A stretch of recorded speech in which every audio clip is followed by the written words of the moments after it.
I'd like to begin with a slightly different slant. This is the current leaderboard for the Formula One in 2018. As you can see, Lewis Hamilton, again, is winning.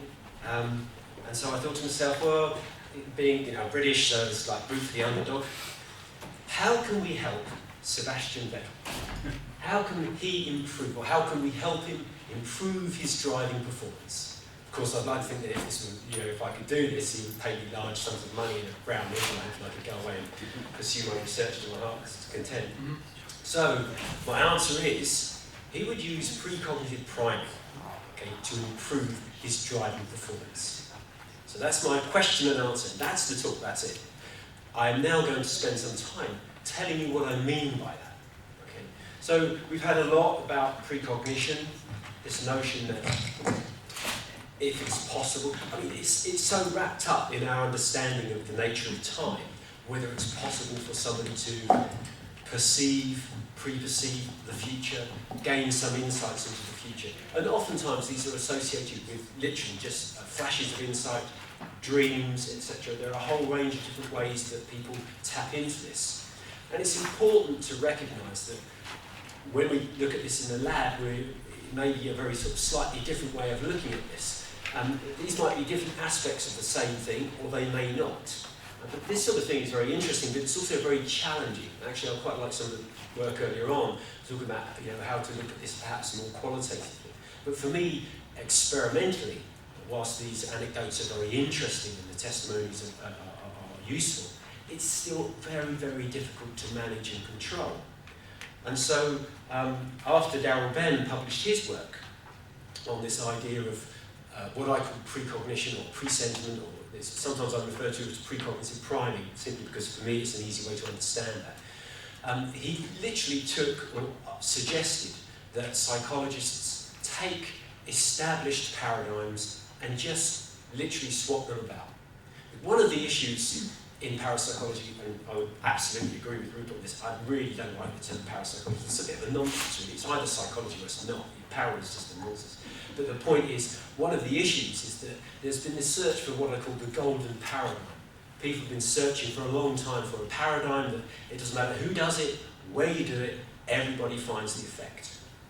And so part of what Ben was trying to say is that take a paradigm that people are already familiar with, that no one can really argue about the paradigm because psychologists have been using these paradigms for years. Now, a standard way of doing this is what's called a standard priming task. Now, you all have a memory. In fact, despite the fact that you think memory is a unitary construct, it's not. You have many different types of memory. Okay? And I'm aware of the time. So one aspect of your memory is called implicit memory, or sometimes referred to as procedural memory. If you're really on the fringe, you might even call it unconscious memory. Okay? But the point is, it's a memory for which you don't necessarily consciously have to think about. Now, psychologists have known about this for many, many years, tested it to death, and so we have a range of paradigms, and one of which is this nice repetition priming paradigm. So what we would do is we'd bring somebody along, we would have them read a list of words, so this is a priming phase. After a delay, you would then be given another list of words. Some of the words are ones you've seen before, and some are new. Okay? Now, the key point here is you don't have to think back to this previous phase. Okay? And that delay period can be anything from hours, days, weeks. And yet research shows again and again and again, it's a very, very consistent finding, you will be significantly faster and more accurate to process these words because you've seen them before here. And you don't have to consciously think about it. You will just show this implicit repetition priming effect. Pretty basic, most cognitive psychologists would say, well, of course, we've been showing this since the 1980s, this is nothing new. This is a standard repetition priming paradigm. And so what we do is we switch it, we literally tip it on its head, if you like, and we call it a precognitive priming paradigm. So now, this becomes the test phase. Okay, so the idea here is you could read a list of words, some of these words will be repeated in the future. And this now becomes the priming phase. And the question you ask now is, well, these are words you're going to see in the future. So will you now process them faster? Will your behaviour change as a function of the fact that you will see them in the future. Okay, it's a very, very simple but very elegant way of bringing that into the lab. It gives us a lot more control, and it's nice because cognitive psychologists can't argue about the nature of the paradigm because it's one they've been using for many years. It's a very established paradigm. So this is a standard precognitive paradigm. The idea is you do something now and you prime their behaviour in the future. The question is their behaviour now changed? Is it in some way different? Well, looking at the evidence, there's some support for this. Darrell Baird has shown some support, Meyer, Sabotsky. I've run a few studies on this, just to name but a few. There's been a number of meta-analyses out there showing this. So it's really quite interesting, quite encouraging. But, as always, not consistent. Some people find it, some people don't. And as with most things, certainly in psychology, well, I should call it psychology, is really, they give these different terms or different names. Ben sometimes refers to it as a retroactive facilitation effect. I simply call it precognitive priming because it uses a repetition priming paradigm. Others might call it pre-call or presentiment, measuring some physiological change, etc. But they generally all refer to the same thing. But they don't consistently show the effects. Okay? And even when I ran a study recruiting individuals from the College of Psychic Studies in London, thinking, if I use people who have a very high belief in psychic phenomena, I should show very clear effects. But they were very keen, took part, and I found nothing at all, apart from they had very high levels of belief in psychic phenomena. So that didn't help. So there's been some suggestion that what we should be doing is focusing more on these implicit procedural tasks and not use the explicit tasks. So there's this distinction, if you like, in mainstream psychology between what they would call an explicit task, one that requires conscious, focused processing, if you like, and an implicit task, one that you can just do automatically, and you don't really have to think much about it. There's also other factors that may be involved. And this is important because a lot of the times, we bring participants to the lab and we show them lists of words or images or pictures. It's just so boring.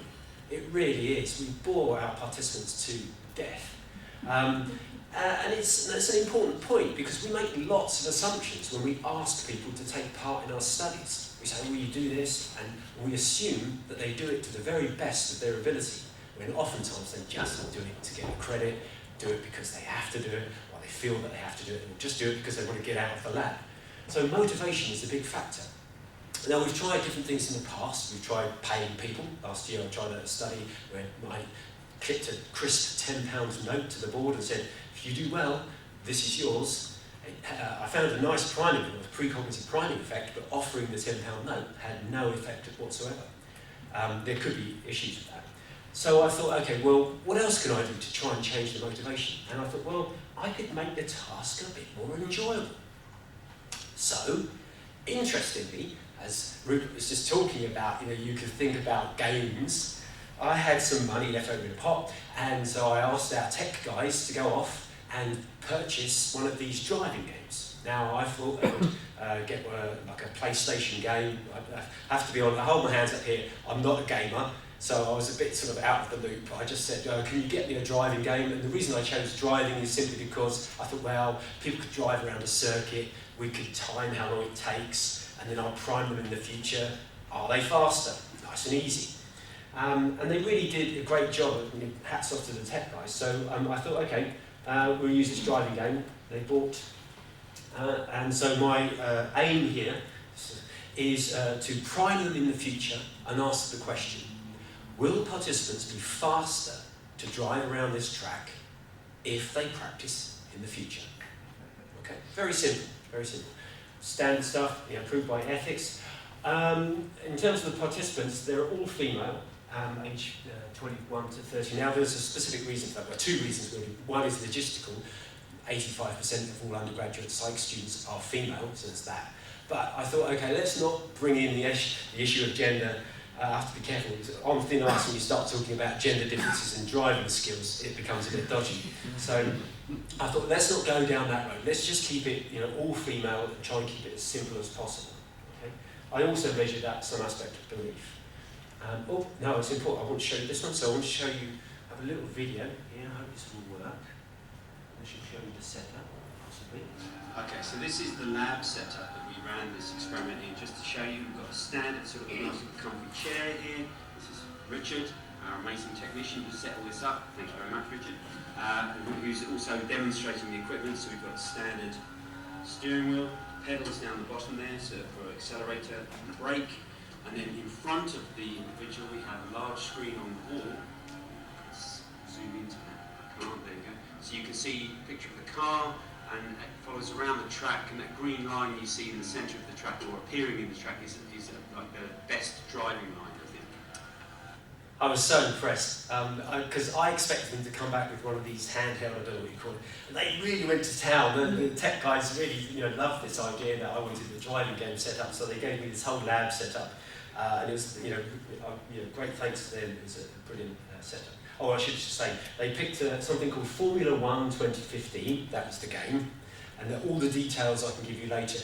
The setup, there's a huge plethora of details that you can change in these games, but basically I got them to set it up so it's the same for everybody. Same car, same track, same driver, everything was exactly the same. So what we had is we recruited our participants, and then we allocated them to one of two groups. One was a primed group and the other one was unprimed.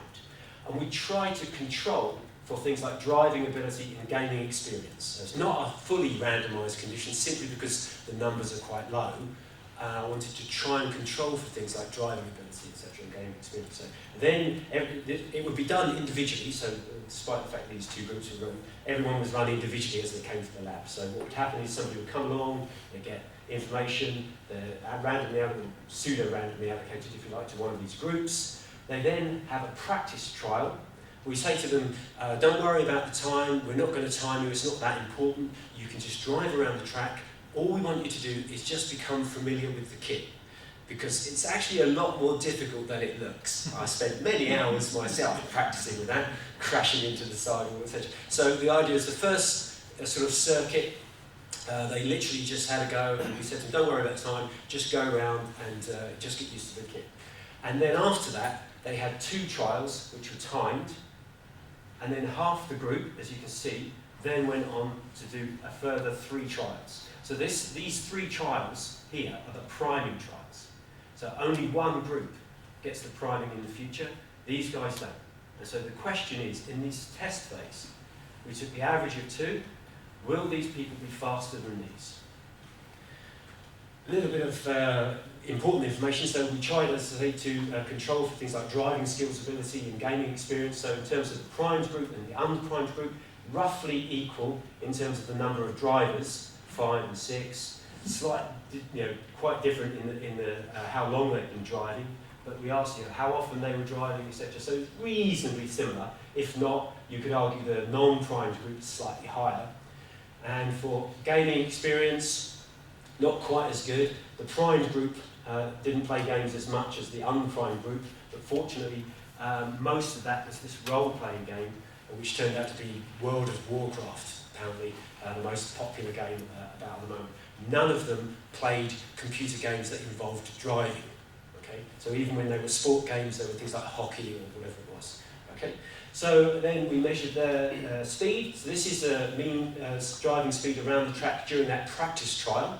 And despite the fact that we said to them, don't worry about the time, I thought it was just useful to look at that to see if there are any clear differences between the groups. Slight but no significant difference, which is actually quite nice. And then in the test trial, what we see is the primed group are significantly faster than the unprimed group. And this is a two-tailed test, despite the fact that I'm making a directional prediction, because of course I have to allow for the possibility that it could have a negative impact. So, yahoo, I find a nice effect. Just to see if they were performing at ceiling, I also looked at the driving speed, the average driving speed of the primed group on those 3 post-test practice trials to ask the question, did they actually get any faster afterwards? And as you can see, there's a sort of marginal decrease there. So it's not as if they were already at ceiling. There's a possibility that if they'd practiced more, they've got slightly better over time, etc., etc. So it's quite interesting. I didn't find any clear associations between driving performance and cyber belief, but generally speaking, I've never had much luck with that. But it might well be that I've been using this revised paranormal belief scale, and I know people have their issues with that. That's fine with me. Okay, so, discussion.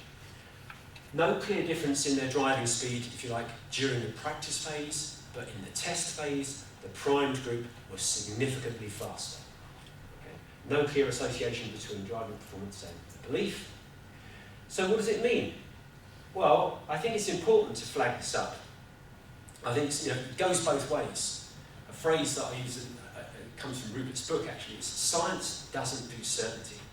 And it's something I hammer home to my students. That works both ways. We can't argue that this is definitely the case, but the skeptics can't argue that it's definitely not. So I have to hold my hands up and say, well, could be a type 1 error, could just be a blip in the data. Okay? Because the probability is fairly small, but it's not a certainty, it's a probability. Okay, so that's there. However, a lot of other people find these effects as well. And I think it's sort of incumbent upon me, really, to say, well, given the fact that these other people seem to be finding these effects, and I seem to have found this effect, there's definitely something odd going on. Now, with tongue firmly in cheek, I call this dark cognition, because my physicists friends are happy to talk about dark energy and dark matter, and I get quite annoyed about this because I say, well, this is no different. You're telling me you're talking about something you've no idea what it is, you just think it works in this way and you see an effect of it. Well, that's what I see when I look at this field. And I'm not sure what it is, but I see some effects. So, what do we do? Well, of course, the first thing we should be doing now is replicating this, although, of course, what we actually mean is a conceptual replication. And Chris Rowe has pointed out, it's really important to make those clear distinctions. We're not actually going to replicate it, we will conceptually replicate it. Whether I can do that, I don't know, it just depends. I'd certainly like to extend it using male participants next time round, maybe even people who are sort of gamers, so recruit people with good gaming experience and see if they show an effect as well. I could also increase the number of primes, so this time round we gave them three practice runs. You almost expect to see a linear effect. The more practice you have later on, the stronger the priming effect earlier. Now, that's an empirical question. I don't know the answer to that, but I can think of, we can test it very easily. Also, maybe increasing the delay between what's generally called the study phase and the test phase, or I would call the test phase and the precognitive priming phase. There are lots of questions, and in fact, I can't remember who said it, science is generally more about, I have lots more questions than answers here. I found in effect, I'm not entirely sure what it means, but I think we can explore it in a lot of different ways. One of the nice things to come out of this is that virtually every student, when we said to them, right, that's it, thank you very much, said, oh, come on, can I just have another go? Can I just have one more? And so they really enjoyed it. They really sort of hooked into this notion of it being fun. And I think that was a really important element for us as well, because over the years, I sort of waxed and waned between lab studies, online studies, and field studies, and so on. Lab studies, are very, very good. You can control all of these things, but they can be so boring. And you can forget sometimes as well how tedious they can be for your participants.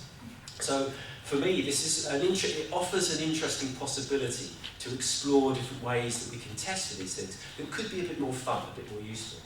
I should just thank both Phil and Richard for going that extra mile and setting up the whole room and getting the kit for me. It was extremely helpful. Thank the SPR for supporting my research, and Christchurch for allowing me to ask interesting questions. And thank you for listening.